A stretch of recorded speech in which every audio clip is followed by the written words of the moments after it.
On the previous video, we talked about data visualization as a global term and its features, why we use it, and we answer the questions that are basic ones. Today, we're going to talk about big data visualization. First of all, what's big data? Big data is a huge amount of data or a huge in volume data. This data is exponentially growing through the time, and it's a data that has a large size of columns or a large size of feature. And in the traditional data management tools, we have stored some basic data visualization, but if you want more precise visualization, then you need some specialists in this field. Uh, Through this course, you will learn how to be uh, the person that the managers will call. So, as I said, we have big data divided in three different types. The types of the big data are structured, unstructured, and semi-structured. In the structured data, it's any data that is processed, it's in a fixed form. For example, it's Excel file or CSV file. And through the period of time, some computer scientists are developing a technique that can structure the data automatically. So the data is already structured and it's an advanced that is, let's say, more easier to visualize and to take a look of the feature that it has.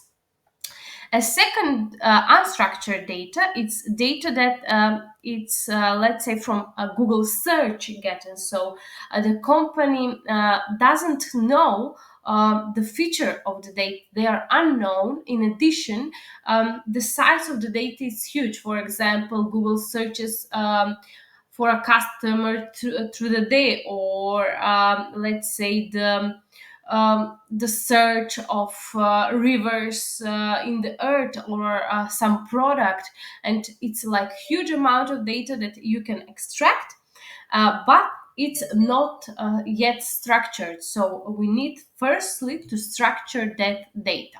The data in this field is heterogeneous.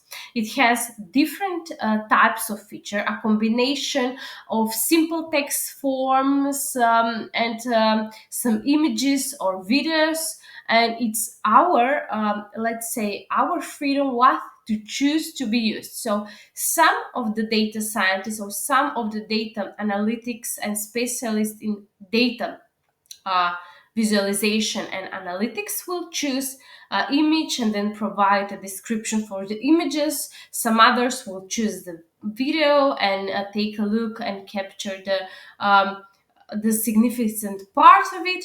Then the others will only choose the text, or some of them will make combination of all three, or just selecting what's best for their problem.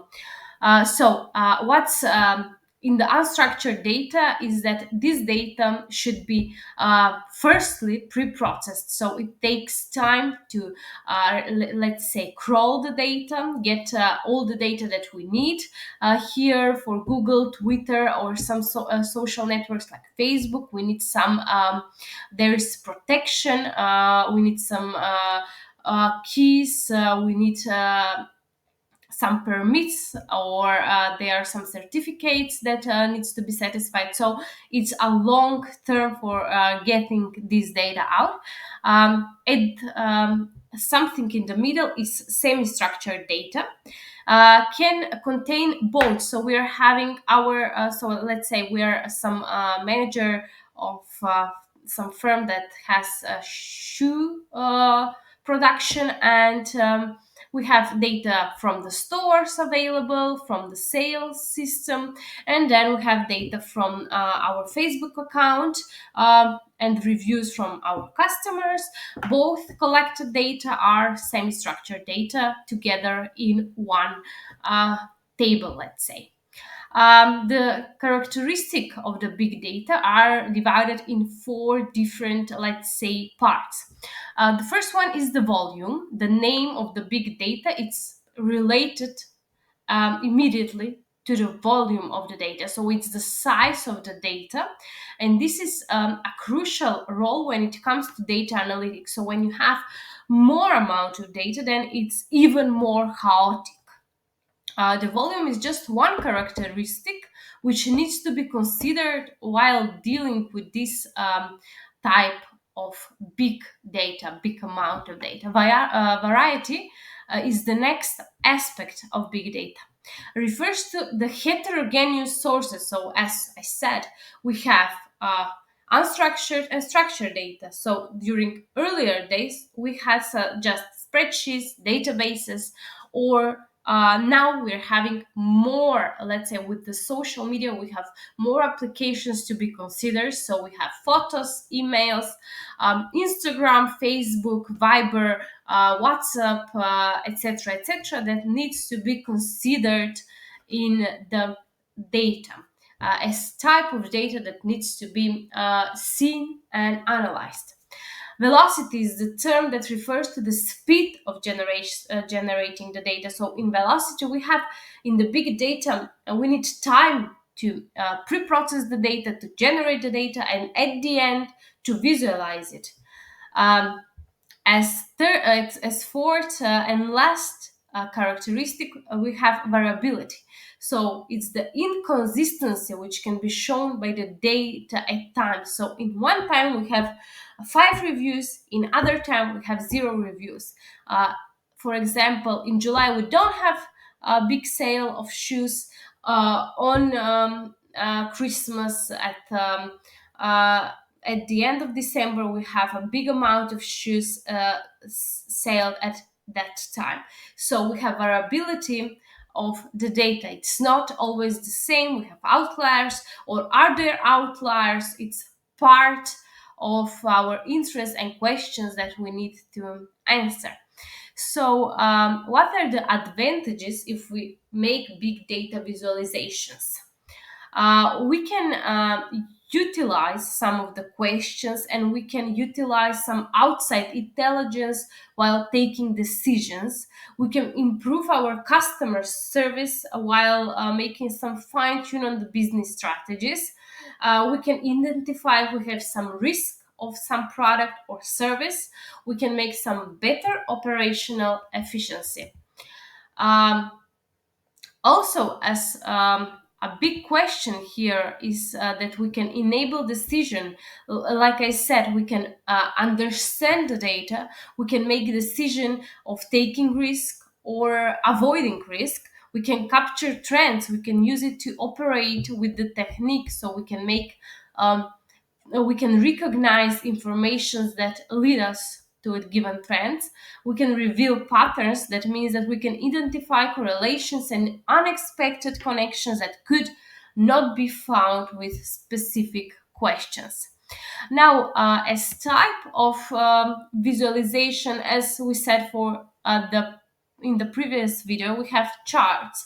Charts are elements to match the values of variables and compare it with the multiple components. We are showing some relationship between the points. So we are having some line charts or pie and donut charts like here, bar charts where we have bar displayed for each value. We can make it vertical or horizontal, and we can indicate the values are very close one to another.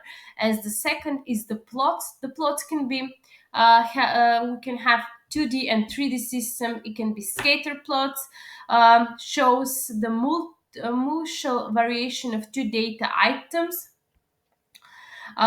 or bubble plot. It has the same scatter plot, but we have bubbles that here are population. So the more bigger the bubble is, the bigger the population is. Or histogram plot representing some variable through some specific period. In the part of the maps, we're having maps here of the Earth. So it can be possible to make some positions on geolocation for given product sales, for example, or some we can make layouts, geographical maps, or we can build projects, etc. For the kernel density estimation, as we can see here, we can get knowledge uh, for the data distribution, so we can know how the data distributes through the time. Box plots, in the box plots we can understand the data, so we're having here outliers, we're having the minimum here and the maximum value, the upper um, case here, we are having the median, lower quartile and upper quartile, and maximum value, and here is the median, as I said.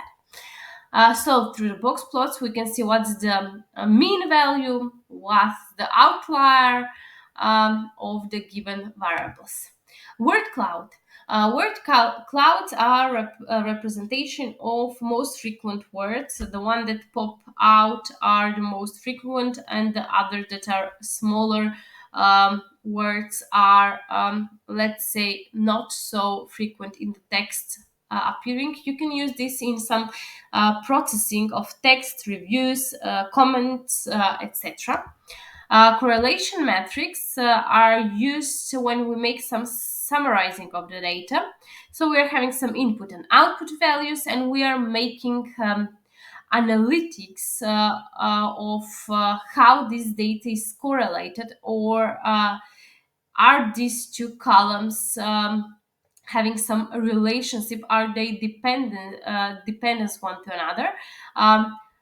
How the dependency works. So 0, it means that they are independent, and 1, it means that these two columns, these two features are strong, have strong correlation together. So these are some of the visualization that we are going to go through and take a look in Python. So in the next video, you are going to learn about how we construct the data, how we visualize main characteristic of the data, and all of this visualization represented with Python libraries.